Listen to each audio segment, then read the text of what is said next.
Buenas tardes, bienvenidos a Conexiones en este miércoles 30 de mayo de 2018. Un abrazo a usted que, como siempre, nos acompaña a través de la señal abierta de Canal 23 en los 4 departamentos de la zona oriental de nuestro país. También a quienes nos sintonizan por los servicios de cable de Tigo y Claro a nivel nacional. Estamos en la transmisión simultánea a través del fanpage de TVO Canal 23, en Periscope, en Twitter. También la posibilidad de que descargue desde su smartphone la aplicación TVO Canal 23 está ahí para que usted nos acompañe en la transmisión ininterrumpida. Queremos agradecer esta tarde que nos acompañan en nuestros estudios dos personas habituales que colaboran con este espacio en su análisis y aportan también a ideas y propuestas para la solución a los problemas en este país. Agradecemos que nos acompaña Bessie Ríos, activista social, defensora de derechos humanos. Bessie, bienvenida, buenas tardes. Buenas tardes, bueno, aquí, placer estar con ustedes. Saludos. Agradecemos también a Ima Girola, representante del Centro de Estudios de la Mujer Se Mujer, que está con nosotros. Ima, bienvenida, buenas tardes. Un gusto, William, gracias, Bessie, un gusto, amigas y amigos televidentes. Bueno, tenemos varios temas en agenda para reflexionar, sobre todo porque estamos en perspectiva de 4 años de la gestión del presidente Salvador Sánchez Serén. Si nos vamos más atrás, pensaríamos que son 9 años ya de dos gobiernos de izquierda, ¿no? Mauricio Funes 5 años y luego Salvador Sánchez Serén.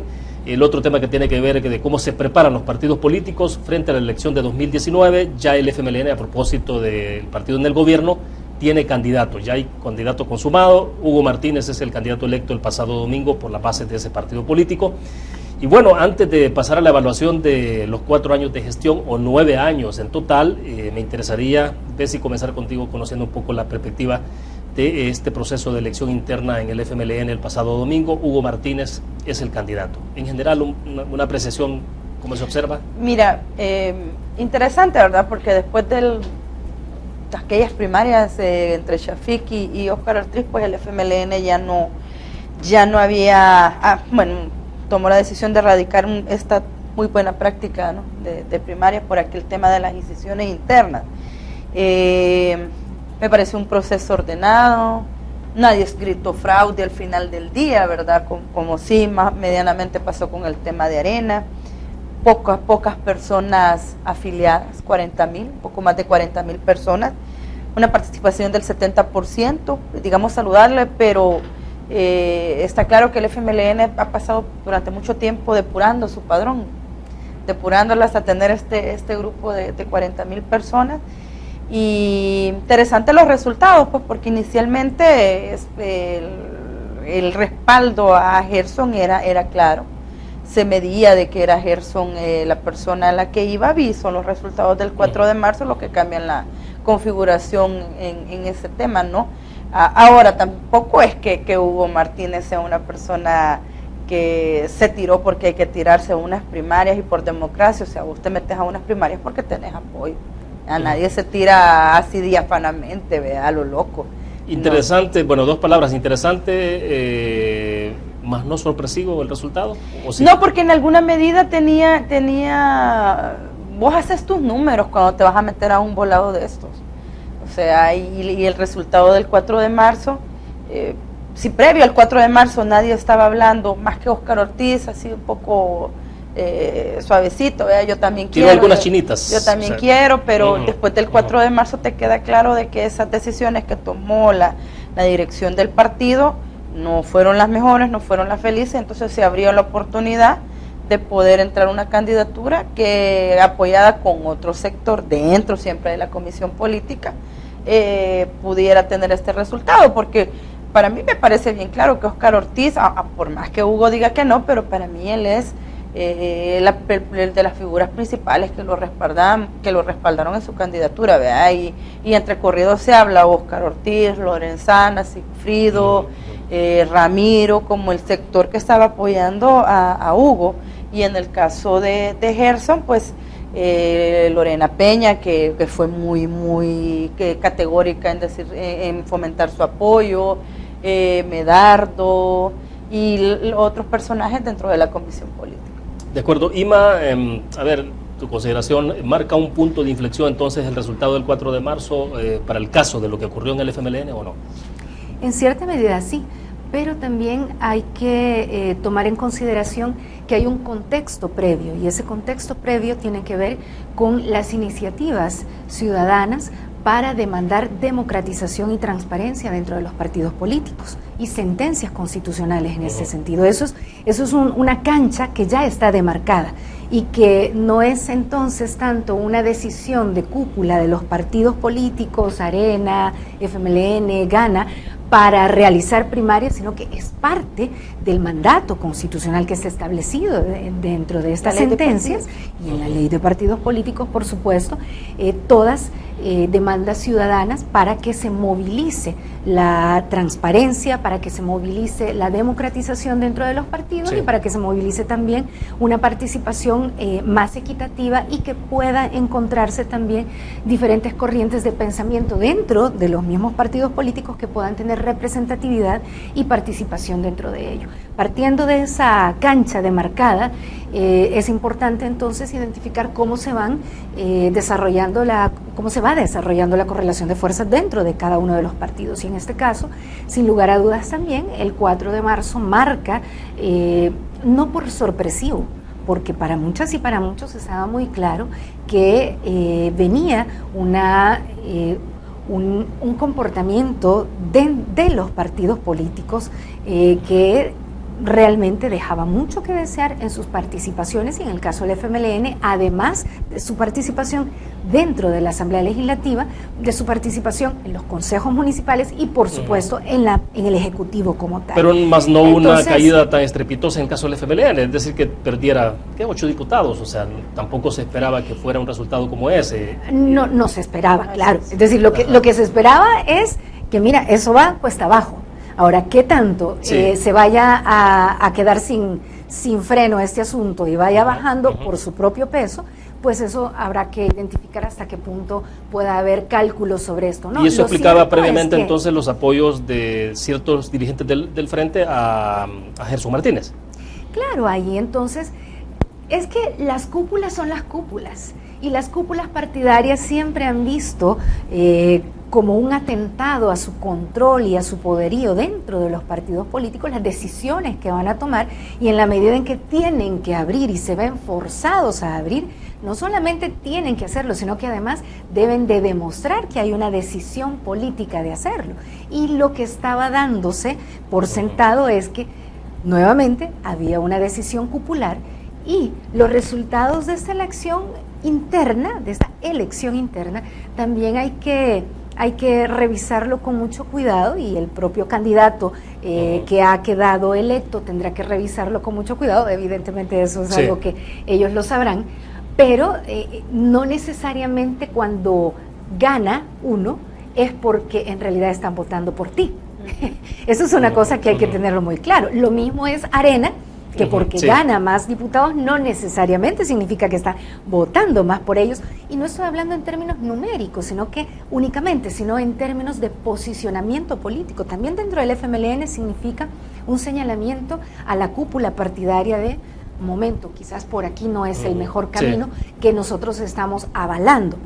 De eso a que cómo se vayan luego a presentar cómo se vaya a presentar la campaña electoral posteriormente, no hay que olvidar también que a los partidos políticos, si hay algo que también les preocupa, es el que haya candidaturas, ya sea no partidarias o candidaturas alternativas a los partidos políticos mayoritarios, para decirlo de alguna manera, como es la candidatura, por ejemplo, eventual del señor Nayib Bukele. Entonces, como ese tipo de cosas también les preocupa, ahí sí, mira, Dios los cría y el patriarcado los vuelve a juntar, en el sentido que entonces allí también hay señalamientos importantes para eclipsar una participación, así como luego también en el tinglado de la Asamblea Legislativa, el eclipsamiento que pretenden hacer de la candidatura, de la participación no partidaria del único diputado que está. Que lo tienen apartado, lo tienen aislado. Lo tienen apartado y aislado, pero además te vas dando cuenta cómo las cúpulas partidarias no van a soltar la sartén por el mango, no la van a soltar y la pretenden mantener, pero tienen que mostrar cierta flexibilidad para que sus propias bases no les pasen la factura como también se las pasaron en los otros procesos que se han dado. Bessie, ¿qué tan traumático ha sido el proceso interno en el FMLN? Traumático, digo, en términos de fisuras. De las fisuras que pueda generar una elección de este tipo, siempre genera ese tipo de problemas. Pues, yo creo que más bien es un tema de pérdida de poder entre los que estaban apoyando a Gerson y los que están apoyando a Hugo. Vaya, y lo quiero plantear, perdón, Bessie, versus lo que pasó en el Partido Arena, lo que ha pasado en Arena, lo que ha pasado en el Frente, esas fisuras, cómo se expresan o se expresaron, o hasta qué punto los partidos logran superar internamente con su gente ese tipo de capítulos y luego entonces... Era lo que te decía al principio, ¿verdad? De que el FMLN, cuando se vuelve partido, hace primarias. Vas haciendo primarias y estas primarias, que aunque no estaban en la ley, les sirvieron de suerte de purgas. Y fueron sacando la gente que les fue estorbando, pues primero el RP, luego la gente de Facundo, después los renovadores, después y ahí sacaron cualquier cantidad de líneas. A modo de tener hoy este padrón de 40,000, un poco más puro, digamos, más cercano a los que actualmente dirigen, entonces la elección no es tan traumática, pues. Diferente con Arena, que Arena tiene un padrón más grande, hay más diversidad y se genera lo que le pasó al FMLN en el 94, pues que empiezan ya las fisuras internas porque se pelearon. O sea, si vos ves la campaña interna de Arena versus la campaña interna del FMLN, el FMLN se los llevó a los candidatos a todos lados. Sí, justamente juntitos, se observaba ese detalle, sí. Juntitos, y en el caso de, por ejemplo, Arena, Javier Simán se quejaba de que habían sedes en ciertos municipios donde ni siquiera lo dejaban entrar, porque el jefe de la sede estaba apoyando directamente a Calleja. Entonces, claro, ¿verdad? Todo este tipo de procesos te genera cansancio, te genera fisuras, sobre todo cuando nunca los has hecho. Por eso es que se siente más fuerte en Arena, digamos, el ardor, vea, el ardor, y aparte que también ellos tienen configurados los apoyos, ¿no? De los criollos no turcos y los criollos que sí lo son, ¿no? Y ellos mantienen ahí un pleito ya no solo étnico, sino que también de la pureza de sus dineros.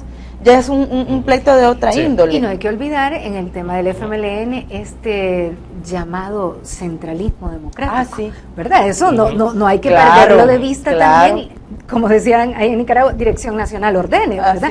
Entonces, ahí te puedes estar con luchas intestinas que después vas a hacer las purgas, aunque nadie se dé cuenta, y después le vas a echar la culpa al otro. Le vas a pasar la factura, que siempre y entonces, la factura... incluso todavía actualmente hay prácticas que se ocupaban en la guerra, ¿verdad? Entonces generabas la idea de la emboscada, luego eran los otros los que salían, no era que te habían mandado a una misión. Este tipo de cosas igualmente se da en general, y el tema de esto que a mí me costó entender esa cosa del centralismo democrático, ¿verdad? Porque al final de democrático no tiene nada, eso es parte de una visión totalitaria dictatorial realmente, ¿verdad? Y entonces para dar la apariencia pero eso es parte también de lo que hay, son estructuras verticalistas, estructuras patriarcales además, y acá al final no vas a ver mucho movimiento en términos de los planteamientos de fondo, sino sobre estrategias que van a seguir de cara a la elección del 19. Es que lo que pasa es que son, me parece más la figura de Nayib Bukele que está ahí. Es el control dentro de la dirección, ¿verdad? Porque vos pones el candidato que te garantice tu control desde la dirección. Pero, y ahí creo que es más bien la pérdida de poder de los que estaban apoyando un candidato sobre el otro, porque poco a poco ha ido viendo cómo se han ido desplazando tanto las vocerías como los rostros. Pero digo, la pregunta es, ¿más traumático en unos que en otros, o al final, digo, van a terminar unificados? Estoy refiriéndome a Arena, FMLN. Al final va a depender de qué es más importante, si seguirse peleando internamente o ganar la presidencia. Y evidentemente, si su objetivo es ganar la presidencia 2019 y además tratar de sentar un posicionamiento con mucho mayor solidez, pues entonces al final van a dejar de lado momentáneamente y después la van a continuar. Y ahí también depende, vea, mucho también del tema de qué es el horizonte y la madurez. Porque igual cualquier otro puede estar esperando, bueno, ustedes tomaron la decisión de, por ejemplo, no llevarme a mí, voy a sentar a esperar que se estrellen, y cuando se estrellen les voy a decir, vieron que no era así, para yo tomar el control de la dirección, porque al final es ¿quién maneja el carro, ¿verdad? El tener el control del carrito. Y para la primera vuelta, después hablaremos si ustedes creen que hay segunda vuelta, pero en la primera vuelta, ¿cuántos actores ven ustedes en el terreno posicionados con solidez? Los candidatos, Arena, FMLN y Nayib Bukele, que todavía no se, obviamente en Nuevas Ideas parece que no va a poder utilizarlo como vehículo, ¿no? Por los calendarios electorales. Pero como no es el único carro que puede usar. Exactamente, digamos que entonces, bueno, 3 actores son los que ustedes ven para... En mi caso yo creería que sí, que Nayib va a participar junto con Hugo, junto con el señor Callejas, y muy probablemente tengamos una segunda vuelta. No necesariamente necesitan ir en Nuevas Ideas, hay cualquier cantidad de partidos políticos que le han estado ofreciendo el carrito, ¿no? Sí, porque Nuevas Ideas en todo caso es Nayib, o sea... Lo que pasa es que yo sé que Nayib ha explicado varias veces por qué no dio su firma, ¿no? para Nuevas Ideas. Yo no, con el cariño que le tengo, pero yo no le compro el discurso, porque él ya estaba expulsado del FMLN, entonces él perfectamente pudo haber firmado para Nuevas Ideas. No lo hace porque ahí hay un cálculo político y un cálculo que está bien, él tiene derecho a hacerlo, ¿no? Un cálculo de si no me inscribe en el carro, me puedo ir en cualquier otro, y como lo que quiero es una amplia alianza. Y no hay que olvidar un detalle además, que las elecciones pasadas del 4 de marzo también nos dijeron que hay una tercera fuerza muy grande. Y esa tercera fuerza muy grande es toda la gente que no votamos por ninguno de esos partidos políticos. Y que fue un porcentaje entre el ausentismo, el abstencionismo, que es votar en blanco, la nulidad de los votos y los votos que no fueron para ninguno de los mayoritarios. Podemos estar hablando realmente de los votos que fueron para los no partidarios, que hay claramente una tercera fuerza en nuestro país que no tiene un nombre ni de movimiento ciudadano ni de partido político, pero que es la ciudadanía que estamos demandando responsabilidad en la actuación de lo que se llama clase política, pero además transparencia y anticorrupción. Pero se canaliza la expresión de otra manera, no a través de los partidos tradicionales. Tiene otro canal de expresión, pero eso no hace que quede marginal entonces el esfuerzo o ese mensaje que se quiere enviar. Sí, lamentablemente todavía no tenemos en nuestro país no recuerdo que una compañera decía que en México, no sé si en un estado, se tenía incluso, no sé si es así, pero sería muy importante, una casilla donde tú pudieses decir, anulo mi voto, una casilla, y esa casilla se cuenta, y que esa casilla además, el porcentaje tuviese un peso significativo, no como el que actualmente tiene, sino que un peso. Entonces, porque si las leyes están bajo la regla partidocrática, entonces vas a hacer la ley a tu medida, a la medida de los partidos políticos, y por eso es que a pesar de que haya un alto porcentaje de toda esta suma de esta que llamaba yo esta tercera fuerza, no va a tener una trascendencia importante en términos jurídicos, digamos, dentro de la expresión electoral, por cómo está diseñado el sistema como tal. No obstante, eso no quiere decir que la ciudadanía no tengamos que manejar realmente una visión con mucho mayor criterio y con mucha mayor información también, demandando a estos diferentes actores que sí son caras vistas, demandándole una actuación mucho más integral, más allá de ofertas y discursos y promesas. Vaya, pero las cartas están sobre la mesa ahora entonces. Sí, para mí ya está claro el escenario. Sí. Para mí está claro que serían ellos tres. Lo que pasa es de que todo dime que te diré, Tribunal Supremo Electoral y diferentes actores con en torno a inscribir o no inscribir el partido de Nayib, a mí tenía una discusión en otro programa con alguien y me decían, no, es que hay que respetar la institucionalidad, no, es que hay que fortalecer la institucionalidad, no, que sí, pero para mí, por lo menos a mí se me hace muy difícil defender la institucionalidad del Tribunal Supremo Electoral de Julio Olivo, una persona que se ha pasado quejando de las sentencias de la sala, que ha hecho todo lo posible por no cumplirlas, una persona que en sí no representa institucionalidad. Ese tribunal ha hecho un mal trabajo. Entonces, vaya, sí, yo estoy de acuerdo con la institucionalidad, pero tampoco es cualquier institucionalidad, tampoco es de cualquier personaje. Y creo que todo lo que se ha estado dando en retorno, ¿no?, alrededor de Nayib y su grupo y su movimiento, que es innecesario. Yo creería de que si se cumplen los plazos, si se cumplen los tiempos. Y habrá estrategias, claro, estrategias de alianzas, incluso hasta algunas sorpresas ahí sí, en el tema de las alianzas. Porque dejamos el punto para el siguiente segmento, sí, hay porque intereses. sí me interesa hablar ya, entonces, visto así, primera vuelta, si no se define primera vuelta, entonces segunda vuelta, estarán pensando ya todos los partidos políticos en esos dos escenarios concretos, y ahí sí vienen las alianzas, ¿no?, de cada una de las ya fuerzas. Las alianzas las forman desde antes. Bien, hablamos de ese punto después de una pequeña pausa comercial. Vamos con nuestros anunciantes, volvemos.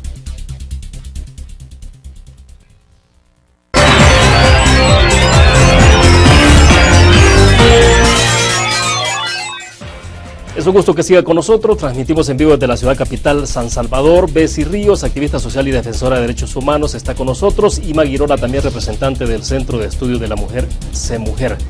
A ver, para que votemos el tema ya de elecciones internas de los partidos, ya son hechos consumados, pero importante para hacer una reflexión y análisis, y vayamos a votando, porque sí me interesa que hablemos también de la evaluación de la gestión de la administración Sánchez Sereno. Vamos a pasar en este segmento. Pero a ver, para terminar sobre el tema anterior, primera vuelta, hay segunda vuelta, ¿cómo se perfilarían los partidos políticos, los candidatos? El partido Arena, ¿cómo podría estarse moviendo en ese sentido? Se sugiere que aquí va a ser totalmente importante y crucial para la segunda vuelta, que casi la mayoría dice que sí la habrá, ya veremos, para poder potenciarse y salir victorioso en la segunda vuelta, pero el FMLN haciendo lo suyo también. Hugo Martínez, entonces, ¿cómo se ve en ese escenario al interior del frente? Yo creo que Hugo tiene un poquito más de carisma del que tenía Gerson, hablando en temas de figura. Gerson es un poco más romántico, si puedo utilizar la palabra, no sé, un poco más así, más principito. Hugo es un poco más, no es que no tengan roce los dos, pues me refiero al tema de carácter. Y además sí, Hugo estuvo en el SICA y ha estado como vinculado con la embajada americana, ha sido el más cercano, y entonces eso le da cierto también, y además el hombre es todo charm, todo encantador, ¿verdad? Creo que en alguna medida va a subir los números del FMLN, ¿verdad? Porque Gerson, que ya le habían puesto el albañil del pueblo, pues si todos los que andamos en la calle sabemos que nos lleva gestas en la calle, ¿verdad?, con el tráfico, y todo el mundo, pues, el responsable era Gerson, ¿verdad? Entonces yo esperaría que subas los números, Hugo. Ahora, hay una realidad, este actor, que sin ser actor ha estado en dos elecciones, en la elección anterior, te deja claro que algún número de gente les ha quitado, pues, y sobre todo le ha quitado al FMLN. O sea que en ese análisis estamos viendo la posibilidad de que el FMLN se recupere un poco en la votación, que no necesariamente va a replicar el voto anterior, sí, pero que hay un votante que se le fue y que lo captó entonces Nayib Bukele. Que lo tiene Nayib, sí, y otro sector, porque Nayib tiene un sector bastante joven, bastante, bueno, yo tuve la oportunidad de estar dando una charla en una universidad hablando previo a las elecciones de la importancia de ejercer el derecho y que no permitieran que otros eligieran por ello, que buscaran sus opciones. Algún diputado sirve, aunque sea solo a uno de esa, ¿no?, pero de esa tarea de investigar, pues, aquello evitando de voto por bandera. Y eran, que alrededor de unos 200 y pico de jóvenes, y yo te puedo decir que con certeza, por lo menos 180 te levantaron la mano y dijeron, yo voto nulo porque Nayib nos dijo que votáramos nulo. Sí. Voto de primer año, claro, ¿verdad?, en la universidad, recién 18 años, pero cuando vos te vas al Tribunal Supremo Electoral, que te da el número de votos, ellos te pueden generar un movimiento ahí interesante, pues habría que ver. Claro, cuando alguien se lanza de candidato más a la presidencia, pues obviamente que se está lanzando porque quiere ganar, ¿no? Obviamente. Pero una cosa es la gana, el deseo, y otra es la realidad concreta. Entonces, si estamos viendo de que hay una... no todos se tiran para ganar, porque por ejemplo en el caso de Tony Saca, él se lanza para dividir el voto. Entonces, a hacer su papel, ¿verdad? Sí, entonces, claro. Es que vaya, pero en este caso, aquí va a haber gente que va a hacer su papel. Vaya, pero en este caso, los personajes, a mi juicio, ¿verdad? Los personajes son piezas de un tablero de ajedrez. Entonces, las cúpulas partidarias consideran que en este contexto y en este escenario, esta pieza es la que le puede resolver según la estrategia para el momento. Si el momento cambia la estrategia, cambia el escenario y probablemente puede mantener la misma pieza o la puede cambiar. Pero sobre la mesa los partidos ponen sus escenarios. Entonces, dicen A, B, C, D, o sea. Claro, pero entonces al final, para los partidos, en general, lo más importante es cómo esa pieza le va a funcionar en la estrategia para ese momento y para escenarios posteriores. Claro. Pero si llega a cambiar, quitas la pieza y pones a otra. Así se hayan peleado y se hayan dicho de todo, después se aman y entonces están allí haciendo pactos y haciendo firmas de alianzas. O sea, no sería nada extraño entonces, que en un momento determinado Nayib y el FMLN se den una sobadita de espalda y bueno. ¿Y qué le interesa a cada partido político? Guardarse las espaldas. Y al partido político que ha estado en el gobierno le interesa guardarse la espalda de las acciones que haya realizado o las que haya dejado de realizar. Y justamente le tomó la palabra a lo que Bessie decía en el caso de Tony Saca. Había una conveniencia de hacer mancuerna con el FMLN y no olvido las palabras en aquella finca del señor Salaverría, me parece, cuando el señor profesor Sánchez Serén, ahora nuestro presidente de la República, expresaba de Tony Saca que era un hombre muy bueno, un hombre honesto y uno de los mejores presidentes capaces que El Salvador había tenido, ¿verdad? Entonces, claro, porque había sus propios intereses. ¿Cuáles eran los intereses que estaban de por medio? Precisamente para Funes era muy importante, ¿verdad?, guardar esta posibilidad de lo que se había realizado desde las anteriores gestiones, pero especialmente también en la de Saca. Al final los partidos políticos todos se quieren guardar sus espaldas de lo que hicieron y lo que dejaron de hacer, y para la ciudadanía lo más importante debe de ser que haya transparencia, que se bajen los niveles de violencia y de impunidad, los niveles de corrupción que generan violación a derechos humanos y que haya un fortalecimiento de la institucionalidad. Hay muchas promesas, hay muchos cánticos y rostros populares, otros menos populares, unos de más arrastre, otros de menos arrastre. Al final, El Salvador debe de madurar, porque no puede ser por popularidad y por cancioncitas y por videitos o por personajes que me caen bien o me caen mal, sino que realmente hay que hacer un análisis mucho más profundo, y creo que comenzamos poco a poco a dar esos pasos. Sí, bueno, en el contexto del voto que emitió el presidente Sánchez Serén el pasado domingo en las elecciones internas, y lo tomó los periódicos, los medios de comunicación en general, él hablaba, ya anticipaba sobre este tema de alianzas, de la necesidad de alianzas para las presidenciales, y decía él, el mensaje es que tiene que fortalecerse con el respaldo no solo de nuestro partido, sino que tenemos que aglutinar a todo el país, a todas las fuerzas, y hacer alianzas con todos aquellos que sea posible, pero solo el FMLN unido al pueblo es la posibilidad de llegar a la victoria. Claro, aquí se dejó planteado muy abierto, ¿no? Entonces... El toma y daca, ¿qué me vas a dar? ¿Qué te ofrezco? ¿Qué te voy a dar? Eso es parte, y dependiendo de la subasta que se haga en ese momento, perdón por decirlo así, pero que es una pena, pero dependiendo de la subasta y del mejor postor y de cómo esto me pueda resolver en el escenario siguiente, entonces así se hacen las alianzas. Por ejemplo, nadie se imaginaba en algún momento que el FMLN fuese a hacer alianza con Ghana, por ejemplo, ¿verdad? Y de repente dices, ahí está la alianza. Entonces era mucho más lógico pensar en alianzas de derecha, Arena-PCN, por ejemplo. No obstante, estos no son ideologías. Como me dijo un diputado en una oportunidad, y alguien dice, siempre lo mencionas. Sí, nunca menciono quién es, pero siempre menciono el hecho que decía que lo más importante no eran los principios ni los valores, sino que el poder. Sí, es que es una realidad. El FMLN cometió un error histórico desde mi perspectiva, y siempre lo señalo. El FMLN ahogó, copó, destruyó y desplazó cualquier otra opción de izquierda que no fueran ellos. O yo o nadie.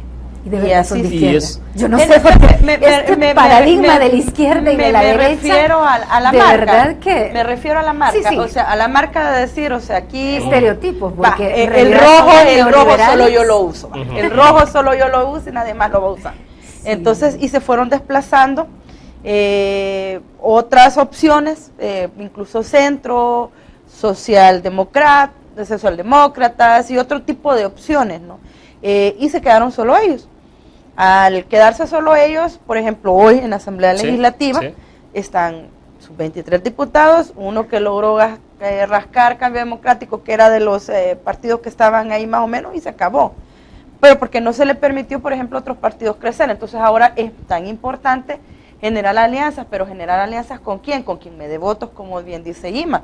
Y entonces, al generar ese tipo de alianzas, te encontrás con gobiernos como el de profesor Salvador Sánchez Serén, para ir entrando en materia, que te tenía al director de ANDA, que es el que te dejó Mauricio Funes, una persona incompetente, que no sabe nada, pero que te había generado votos a través de las alianzas que esta persona tenía. Tenés al otro personaje en CEPA, que viene de cosa de 5 más, que lo que han hecho es generarles trabajo territorial y votos.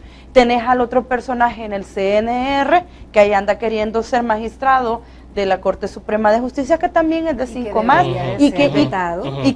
o sea, vas pagando las alianzas, los acuerdos, los apoyos, los votos compuestos en el gobierno y puestos que los haces inamovibles. Sí. Porque estos personajes, si no es el revés del 4 de marzo, ahí seguirían.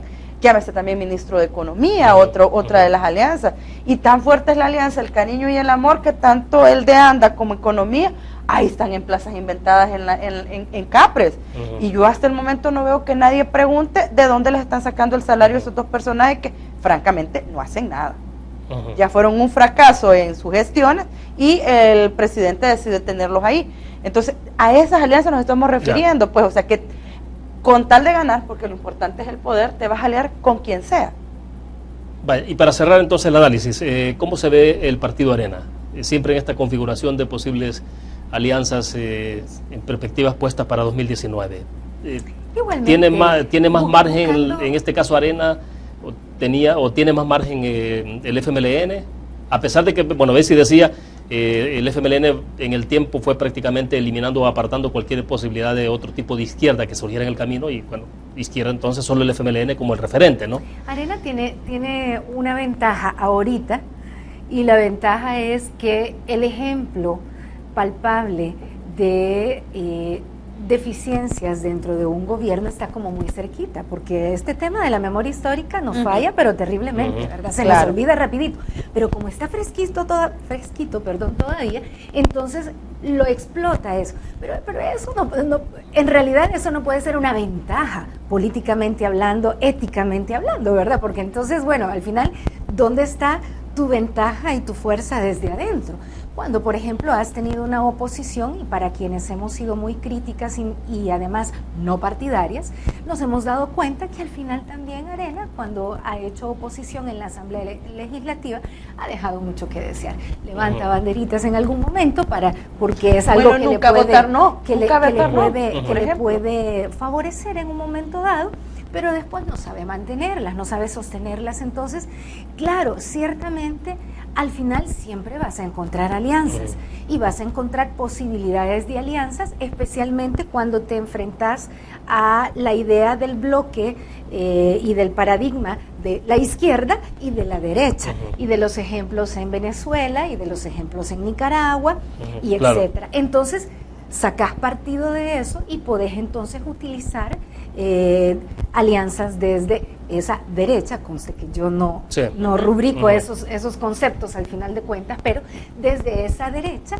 y de otras posibilidades un poco más moderadas. Igualmente el Frente hará lo suyo también con las posibilidades, y quizás no necesariamente tan cercanas ideológicamente como ha sido con Gana, que no estaría remota una posibilidad en un momento determinado, pero al final ambos tendrán como partidos políticos las posibilidades de articular sus propias alianzas, si también saben gestionar sus propios problemas internos, los logran manejar y dejar un poco tranquilos de momento para poder activarse Ahora, que eso sea algo de conveniencia para la ciudadanía, eso es una discusión de otra naturaleza también. Porque bueno, el que los acuerdo. partidos políticos vean sus propios intereses y se resuelvan, incluso se resuelven haciendo una serie de pactos que se les inventan y de todos esos que les llaman tan patriarcales, ¿verdad? Pactos de caballeros. Claro. Entonces sí, qué terrible.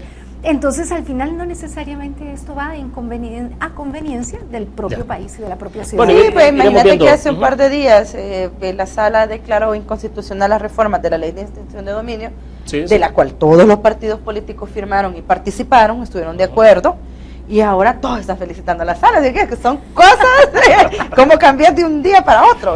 No, es interesante. Pero vaya, bueno, vamos a ir y ojalá que más adelante siempre nos acompañen a hacer el análisis, porque ya veremos encuestas, tendencias, y vamos a ir viendo un poco cómo se va definiendo esto, ¿no? Pues queda poco tiempo, estamos 7, 8 meses para la elección presidencial. Se van moviendo las encuestas y ahí van apareciendo, pues, pero al final vamos a utilizar la palabra que utilizan todos los políticos, el día de las elecciones va a ser la verdadera encuesta. Bueno, interesante. Ahora pero ya no vamos a hablar de encuestas ni de proyecciones, sino de lo ya hecho, ¿no? Y ahí sí quiero que entremos ya a hablar de la evaluación de 4 años de la administración Sánchez Serén, 9 años, si lo queremos ver en perspectiva, como les dije al inicio, ya Mauricio Funes, Salvador Sánchez Serén. Bueno, este gobierno, obviamente el otro año estará terminando 10 años el FMLN en el ejercicio del poder. A estas alturas, Ima, ¿cómo se puede evaluar rápido para que también vecinos de su perspectiva? Porque hay áreas importantes, ¿no? Que uno dice estratégicas que tienen que ver con la situación de inseguridad en el país, desde luego, la vida de las personas, el tema de la salud, la economía en general. Pero bueno. Mira, hay cosas terribles en las que definitivamente podría decir no solo fue más de lo mismo, sino que la consolidación de la corrupción, la consolidación de ataques a la institucionalidad desde el propio Ejecutivo, cosa que había sido bastante solapada y de otra manera en anteriores administraciones. Es decir, con el tema de la ley de amnistía, por ejemplo, en el año 93, una puede decir como el ejército tenía el poder político y todo, pero luego te das cuenta que al final, en esta otra época y en esa era del FMLN, primero con Mauricio Funes y después con el profesor Sánchez Serén, al final una cosa que ha generado una diferencia sustancial es la participación ciudadana, y debo decir en particular, y ahí sí no sé si vamos a estar de acuerdo a veces, pero debo decir en particular cómo estos dos gobiernos generaron una estrategia de cooptación a las organizaciones y al movimiento sindical, de manera que han procurado dividir a las organizaciones, dividir al movimiento sindical, de sindicatos, de todo. Y esto, claro, genera entonces que, ¿cómo vamos a decir algo? Sí, estamos en el gobierno, además de descapitalizar, porque lo que en algún momento fue así como un poco soñado para alguna gente, decir, vamos a estar en el gobierno, y si estuve al frente de una ONG importante que daba la batalla, ahora lo voy a hacer desde una cartera ministerial o desde el propio gobierno, al final terminaron envueltos por la burocracia gubernamental de siempre, pero peor todavía, porque el tema de la corrupción se acrecentó, el tema del militarismo, que nunca se fue, y que siempre lo he dicho acá, nunca se fue, pero no se me olvida a mí esta conferencia de prensa que dimos, la primera conferencia de prensa después de la toma de posesión de Mauricio Funes, que la dimos con el IUDOP, el IDUCA, la Coalición Centroamericana para la Prevención de Violencia Juvenil, CEMUJER y varias otras organizaciones, donde dijimos, estamos con fuerza regresando a la militarización en nuestro país. Entonces, claro, tú puedes tener ejemplos importantes, donde también la articulación con organizaciones de la sociedad civil y la captación de las buenas prácticas también tuvo su buen rédito a nivel gubernamental, pero cuando le des el contrapeso de ataques a la institucionalidad como nunca antes en nuestra historia del país, a la independencia judicial, a la independencia de la fiscalía, pero ya de manera descarada, cuando incluso un presidente de la República viene y dice, esas organizaciones, y ahí está esa declaración del expresidente Funes, esas organizaciones que se llaman ISD e IDUCA, por ejemplo, dijo, que solamente están utilizando a la cooperación internacional, y otra serie de cosas que dijo. Y lo recuerdo acá porque en estos 9 años que se llevan, se ha profundizado todo esto. Entonces, también Arena no puede cantar victoria y decir, no, es que nuestros gobiernos, no, es que es más de lo mismo aumentado. Perfecto. En el Matrix ¿verdad? A ver, Bessie, porque si nos vamos a datos específicos, vemos las encuestas de Yudo, por ejemplo, la evaluación que dan en la calificación al presidente de la República, Sánchez Serén, o sea, siempre sale por debajo del promedio, ¿no? La verdad reprobado. Mira, Mauricio Funes para mí siempre fue y siempre lo digo así, fue el gobierno que tuvo la oportunidad y no hizo. Mauricio dejó mucha deuda de lo que nosotros estábamos esperando que se hiciera, de la erradicación de prácticas. Bueno, ni la cosa más sencilla de ser el comandante de la Fuerza Armada y cambiarle el nombre a 2 pinches cuarteles, ni siquiera eso pudo hacer. ¿No? Y además es violatoria. ¿Y pudo haber tenido una correlación en su momento oportuna Mauricio Funes para ver? Es que ¿cuál correlación si no sos el comandante general de la Fuerza Armada? Pues, ¿qué le vas a andar preguntando a nadie? Que le cambie el nombre a los cuarteles y punto. Además está cumpliendo una resolución. Además, sí, una decisión ejecutiva. Como dice Ima. Pero deja eso de deudas de derechos humanos, sino la profundización de los grupos de exterminio dentro de la hija de los acuerdos de paz que es la PNC, el maltrato a las juventudes por ser jóvenes y vivir en las zonas donde viven, tenés el servicio social pasionista que cada año te va dando el informe y cada vez aparecen más relatos de tortura dentro de las delegaciones de la PNC al estilo de los antiguos cuerpos represivos. Y luego te venís a un gobierno de Salvador, entonces uno venía con aquella decepción, te lo digo, uno venía porque yo voté en las 2 elecciones, uno venía, bueno, probablemente como Mauricio, vea, no era del partido. Sí, entonces, el beneficio de la duda. Uno solo se desencanta cuando estaba encantado. Yo no estaba encantada. Sí, claro, claro. No estoy desencantada. Entonces yo, así vea, vamos a votar por Salvador. Porque hoy sí van a trabajar ellos, hoy sí vienen el FMLN. Y ahora te interrumpo porque tengo que hacer la pausa, para que entonces retomemos el hilo de Salvador, de cómo lo está planteando. Sí, perdona, porque se indican de que tenemos que hacer la pausa comercial. Dale. Vamos con nuestros anunciantes, volvemos en unos segundos.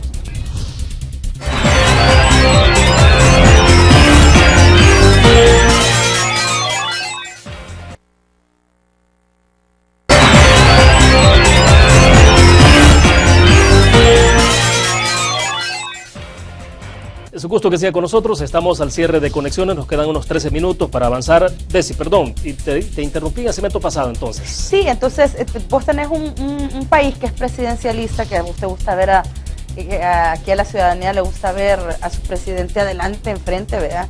Hay una inundación y ahí va el presidente con casquito y con todos metido ahí con el pueblo. Y tenés un presidente, el profesor, que desaparece. Sí, ausente. Desaparecido. Y de repente cuando aparece, discursos pregrabados. Luego te empiezan a explicar los más cercanos, entre ellos el Pollo Samayoa, por la culpa de usted voté yo por Salvador, porque usted me vendió que era un buen candidato, y eso siempre lo digo cada vez que puedo, porque él fue de las personas que explicó el carácter de Salvador, que habían trabajado. Y entonces le echan la culpa a Salvador. medio paja.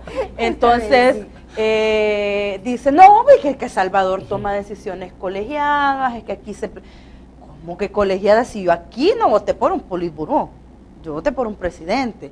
Y mire, y si ese presidente se da cuenta que un ministro o un secretario está en un delito como acoso sexual, no se debe esperar a que la Secretaría de Inclusión Social casi le doble el brazo de decirle que le va a hacer pública esa circunstancia para poder quitar al secretario de Cultura. Y después más abajo te das cuenta que el que ha estado en danza, que ha sido con gobiernos de Arena y gobiernos del FMLN, también genera acoso y nadie lo quiere quitar. Y tenés una mujer de secretaria de la Cultura, ¿ver? Entonces te vas quedando. Pues, y tenés las cosas que han pasado en la Academia Nacional de Seguridad Pública, pero hasta de candidato a la Corte Suprema, vamos. Entonces, de repente te vas dando cuenta que como que no manda. Y yo creo que eso es parte de lo de la nota, pues. Es, bueno, este hombre, para empezar, se va a hacer un mes de evaluación a Cuba y desaparece, o no quieren decir de que está enfermo. Y la verdad es que yo siempre he creído que tenemos que saber de que esté enfermo el presidente, porque esa es información que nos interesa, es pública. Hay una falta de liderazgo. Y el liderazgo que si bien es cierto es fundamental la presencia activa, física, proactiva, pero también es cierto que tiene que ver con la toma de decisiones, y esta toma de decisiones que no estamos hablando de acciones dictatoriales, porque también ya tuvimos 2 presidentes que eran mucho de hablar y de hablar disque bonito, pero al final ya sabemos dónde están. Pero entonces el punto en esto es que no hay una apuesta real por el país. Una se pregunta, cuando llegan al poder, ¿realmente piensan en el país? ¿Piensan en el pueblo salvadoreño? ¿En qué están pensando? Están pensando en servirse. En seguridad. Cuando tú tienes una rueda de caballitos y no ha cambiado la seguridad en este país. Cuando tú tienes un Ministerio de Educación, que primero te ponen para la presidencia Funes, ad honorem. Pero ¿cómo es eso? Usted necesita apostarle a la educación en este país, y apostarle no solo con una persona, con inversión, con acciones estratégicas, con una visión de largo plazo, pero no, pasan la curva en La Paz, porque verdad, hay que decir algo. Entonces, encontrarse además luego un Ministerio de Educación que está en unas condiciones deplorables, porque ya te das cuenta que no basta con que haya una buena persona conocedora de algunas áreas, porque hay un problema de gerenciación en el gobierno, equipo de trabajo, de visión gerencial, pero de visión de país, y vea que aunque esto suene como la empresa privada, ¿verdad? No estoy hablando de eso, pero estoy hablando de la efectividad, de la eficiencia. Estás hablando de entender qué estás haciendo ahí, cómo tomar las decisiones y cómo estas decisiones van a ser efectivas. Bueno, hay un tema que me interesaría analizarlo con ustedes. En educación, sacando cualquier cantidad de estudiantes de bachillerato o seguir con una currícula educativa que lo que te hace es generarte empleados. Empleados. Estaba pensando en el tema, por ejemplo, de salud, con lo que pasó con los edificios, y que se puso edificio asamblea, edificio para hospitales y toda esa discusión. Y finalmente, ¿no será que tenemos que centrarnos en el tema justamente de fondo, que tiene que ver con qué tipo de salud es la que le estamos dando a la población, más allá de los edificios y de todo ese tipo de discusión? Lo que pasa es que, por lo menos en mi caso bien particular, es de integral, yo creería que se necesitan ambas cosas, porque ese edificio, la Asamblea Legislativa, tiene bandera, y ahí trabajan más de 1000 personas, y sí, claro, un terremoto fuerte va a ser una tragedia terrible. Ahora, no puede ser que los diputados nos digan, es que una u otra, es que son las dos. Lo perverso es que lo están tratando de volver a utilizar en la visión electorera 2019, y en eso nos quieren encajonar, cuando en realidad es una situación, calidad de salud. Bueno, que dejen de mentirnos, ese fondo no se está entrando al final. Con respecto a los medicamentos. Bueno, que Margarita, dejen de mentirnos con respecto. Ya tiene como 4 meses, Margarita, de haber salido. Pero porque ahora hay conveniencia sobre ese punto. Es decir, una se pregunta, pero ¿Qué pasó, a ver. perdón, con Margarita? Margarita Posada tiene ya 4 meses de estar denunciando la falta de medicamentos. Claro, porque ahorita venía ya el contexto del préstamo. Tristemente, perdón, yo no puedo hablar por cuál sea la intencionalidad de Margarita o del foro, pero lo que sí me parece terrible y perverso es cómo muchas veces hay discusiones que se generan para utilización electoral, y eso realmente no solo es perverso, sino que nos saca de foco.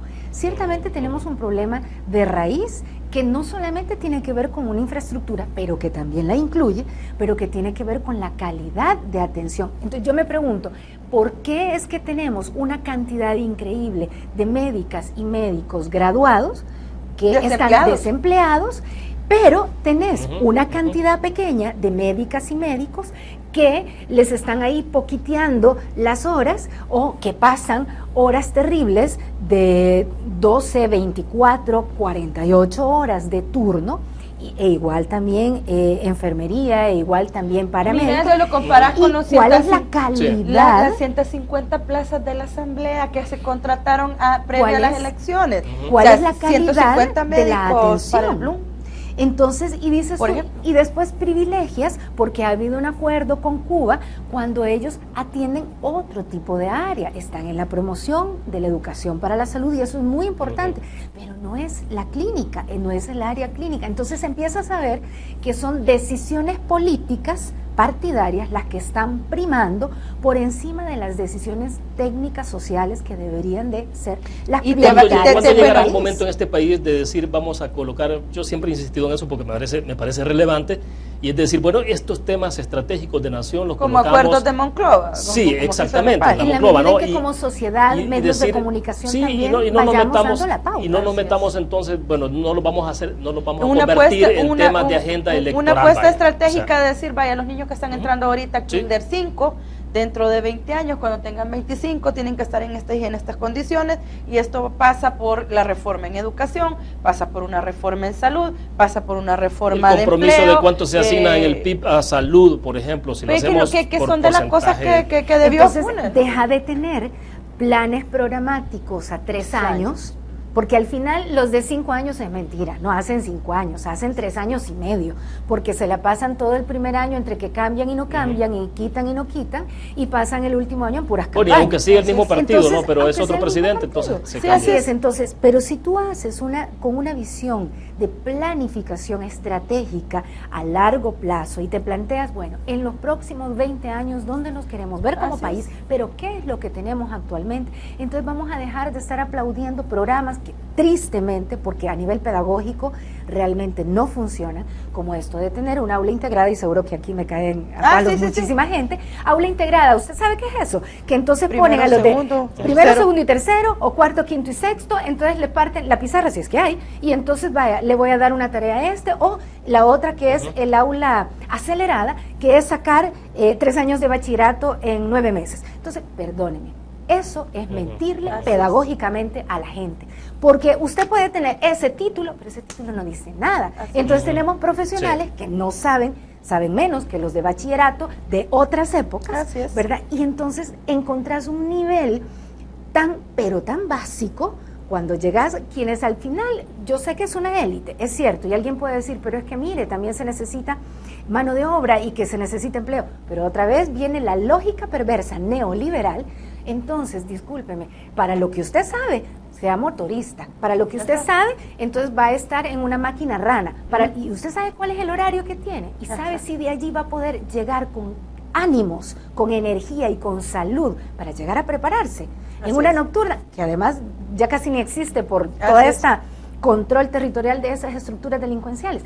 Entonces realmente si no comenzamos a tener una visión estratégica, y como sociedad le demandamos también a las autoridades que haya esa visión estratégica, y dejamos de estarles aplaudiendo, por Dios, entonces vienen y hacen su trabajo, y por ese trabajo hay que aplaudirles, y si no les aplaudís, entonces entonces te van a decir dos cosas, porque en el caso de la sociedad civil, que lo recalcaba bien Ima con respecto al gobierno, lo que primero que te dicen es, compañera, no le haga el juego a la derecha. Ay, por Dios. No le haga el juego, no nos esté criticando. ¿Ya viste eso? Sí, pues me han contado, una amiga me contó.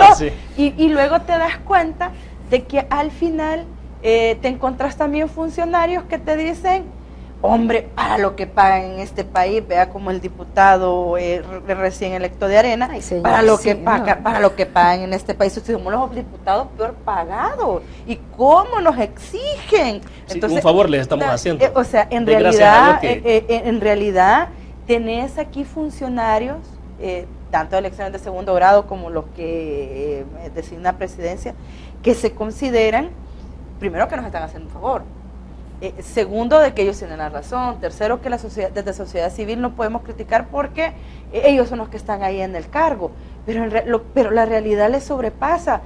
A 9 años del FMLN, que se prometió apostarse en educación, ahí tenés el informe del Faro, tenés escuelas que se están cayendo, que no han podido hacer un pinche traspaso de propiedad de un terreno que lo donaron en el 50, en el 60, que esa gente ya se murió. O sea, ni FES, ni el PDC, ni Arena lo hizo, ni el Frente. A la gente del Espino. ¿Cuál es la respuesta del Estado? Llevarle allí un puestecito de Fosalud, por favor. Si esto que debieron de haber hecho, me decía por ejemplo mi mamá, mira, hace ratos debieron de haber comprado el Estado ese terreno y haberles construido las casas a la gente, que se va a construir con la participación de la gente, pero al final te das cuenta que es cierto, y tampoco quisiera dejar la visión de caos, pero también es cierto que hay una corresponsabilidad en los procesos y en ese sentido el llamado para la ciudadanía.